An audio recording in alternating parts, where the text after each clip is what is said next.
আমি আপনাদেরকে একটা ছোট্ট কারগুজারি শোনাই, আপনাদের দিল কেঁদে দিবে।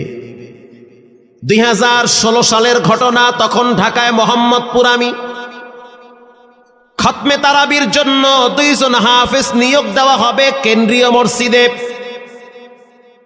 অনেক হাফেজে কোরআনরা সিরিয়াল ধরেছে তারাবি পড়াবে। কার মনে না চায় এত বড় এক মসজিদে আমি যদি চান্স পাইতাম তো আমার কপালটা খুলে যেত। শুক্রবার দিন সবাই দরখাস্ত রাখলো, ইন্টারভিউ শুরু হয়ে গেল। পরের জুমায় অসংখ্য ছাত্রদেরকে দেখছি খতমে তারাবির জন্য ইন্টারভিউ সিরিয়াল দিয়েছে।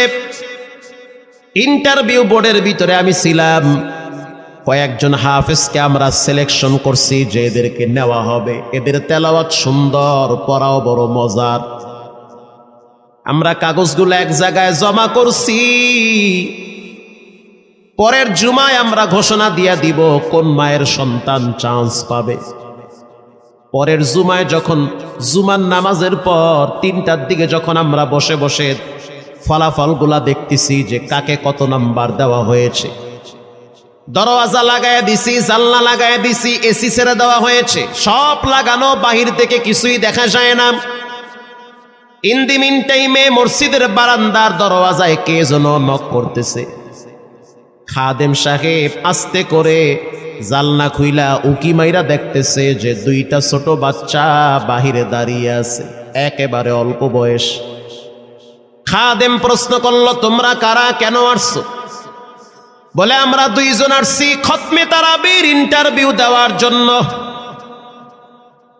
খাদেম সাহেব একবার পায়ের দিকে তাকায়, আবার জামার দিকে তাকায়, কারণ কথার সাথে বাহ্যিক সুরত মিলে না।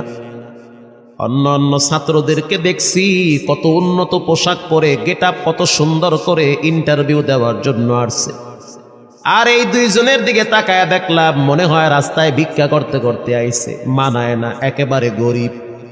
খাদেম বলল, ইন্টারভিউর ম্যাচ শেষ, চলে যাও বাড়িতে, নেওয়া হবে না। যাদের ব্যাপারে পরীক্ষা নেওয়া হয়েছে তাদের ব্যাপারে ঘোষণা দেওয়া হবে। বাচ্চা 2টা নাসরবান্দা বলতে আছে, আমাদের তো টাকা নাই যে আমরা ভাড়া দিয়ে এখানে আসব।